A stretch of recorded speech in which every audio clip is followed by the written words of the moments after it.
Kembali lagi bersama saya Rizka Haryanja di Hukum ID Channel. Saat ini masih di Semarang dan masih bersama Prof yang sangat saya kagumi, Prof Basuki. Tapi kali ini kita tidak membahas advokat, tapi membahas masalah judicial review yang diajukan oleh PKHMK. Kebetulan beliau adalah penasehat sekaligus pendiri PKHMK, di mana organisasi ini lahir atas keprihatinan dari Prof Bas, Karisma, orang dan yang lainnya terkait dengan kesehatan dan medis. Tapi sehat ya Prof? Alhamdulillah sehat. Dan masih padat banget waktunya. Waktu itu kami dampingin Karisma di MK, Prof kan? Lagi sibuk ya? Belum ketemu waktu yang pas. Iya. Prof, ada yang menarik nih Prof. Kemarin kan itu PKHMK, yaitu Karisma, terus Pak dan teman-temannya itu judicial review terkait dengan pasal 308 Undang-Undang Kesehatan nomor 17 tahun 2023, di mana pasal 308 ini bunyinya tenaga medis dan kesehatan yang melanggar hukum tidak serta-merta dapat dipidana, melainkan harus mendapat rekomendasi dari majelis terlebih dahulu. Itu menurut saya. Wah, itu rumusan pasal yang tepatnya kalau pasal itu betul-betul dipertahankan, itu saya anggap maksimal tidak. Bagaimana ketika tenaga kesehatan yang lain melanggar hukum, itu kan harus diproses secara hukum. Atau diproses secara hukum itu tetap berlaku prinsip praduga tak bersalah. Diproses secara hukum itu belum tentu dia bersalah. Ya. Kalau memang fakta dan buktinya menyatakan dia tidak bersalah, pasti penegak hukum tidak akan memproses itu lebih lanjut. Tetapi sebaliknya, ketika fakta dan bukti menguatkan bahwa dia bersalah secara hukum, dia harus diadili sebagaimana prosedur hukum yang berlaku. Bukankah prinsipnya setiap orang sama kedudukannya di hadapan hukum dan pemerintah, termasuk berlaku bagi tenaga kesehatan.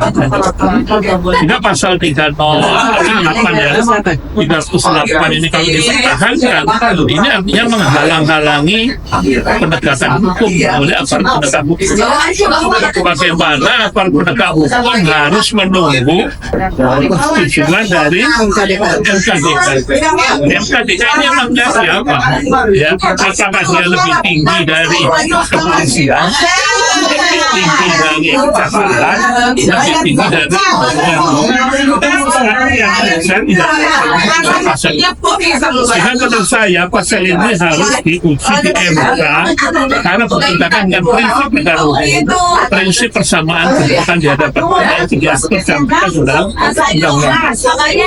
Peristiwa yang serupa itu pernah terjadi ketika di undang-undang jabatan notaris, di mana seorang notaris yang diduga melakukan kesalahan ketika akan diperiksa polisi atau dipanggil harus izin dulu majelis pengawas wilayah. Nah, ini kemudian diuji materi yang dikabulkan oleh MK. Berarti polisi bisa langsung memeriksa kepada bersangkutan.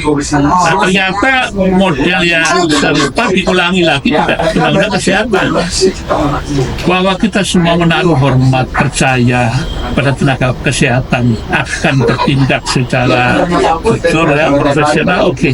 Kita tentu sangat butuh kehadiran mereka.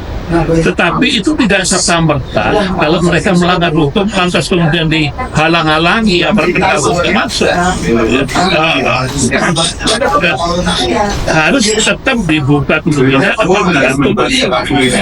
Sehingga pasal ini yang harus minta persetujuan terlebih dahulu.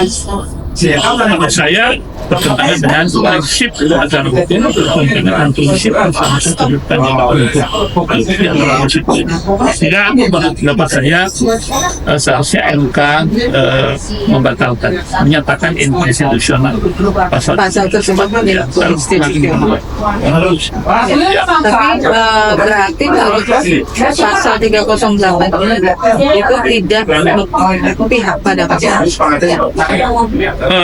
sebetulnya prinsipnya bukan tiga berpihak pada hukum itu sendiri. Ya, karena masyarakat itu di dalamnya juga dokter dan juga kan. Jadi berpihak pada hukum itu kan prinsipnya independen, imparsial, non diskriminasi. Itu prinsip. Kalau begini kan diskriminasi ya. Menempatkan posisi majelis kehormatan ya itu di atas aparat penegak hukum yang tugas diatur di tangan si jaksa. Anekdotnya sudah bersalah dan diperiksa oleh MKDKI Masih dilindungi. coba ya hanya di 2 bulan. Bagaimana mau ada efek jerah apalagi ini gitu. Ya. Apa pesan Prof untuk masyarakat di luar sana yang gampang terhadap pasal 308? Ya, mempersoalkan sebuah norma yang bertentangan dengan konstitusi. Itu samanya hanya satu. Uji materi TMK. Yakinkan hakim majelis hakim MK bahwa pasal 308 ini bertentangan dengan konstitusi. Hadirkan para ahli masukkan pada majelis MK bahwa pasal ini bertentangan dengan konstitusi. Itu harus dilakukan. Ini tidak boleh dibiarkan, ini berbahaya justru untuk negara hukum. Ya, banyak masyarakat yang jadi korban misalnya malpraktek. Dan siapapun ya, aparat penegak hukum bisa masuk. Dan MKKH ini akan menjadi barrier ya, akan menjadi penghalang. Dan yang lebih dikhawatirkan lagi adalah Leslie Kepals. Jiwa korsanya begitu kuat untuk melindungi sesama. Siapa yang dalam situasi seperti itu yang kita dan di tengah kondisi MKMK adalah jendela kecil di mana tembok yang sangat tebal sangat DKI misalnya ID atau siapa. Ya, saya salut perkumpulan hukum kesehatan menginisiasi ini. Ini adalah sebagai bentuk komitmen pada pendekatan hukum bukan masyarakat saja tapi hukum itu sendiri. Karena hukum itu dibuat yang melindungi semua, bukan untuk melindungi satu pihak meninggalkan nyawa. Untuk para anggota PKKMK Januari sana terkait dengan uji materi.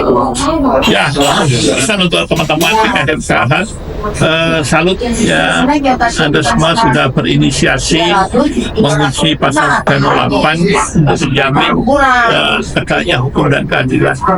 Konstitusi harus dijaga, kesamaan kedudukan di hadapan hukum harus diwujudkan, tidak boleh ada diskriminasi, tidak boleh ada memberikan keistimewaan perlakuan hukum kepada siapapun, termasuk penegak kesehatan. Sukses selalu PKMK. Sukses selalu. Semangat. Terima kasih Prof. Waktunya. Sampai ketemu. Sampai ketemu.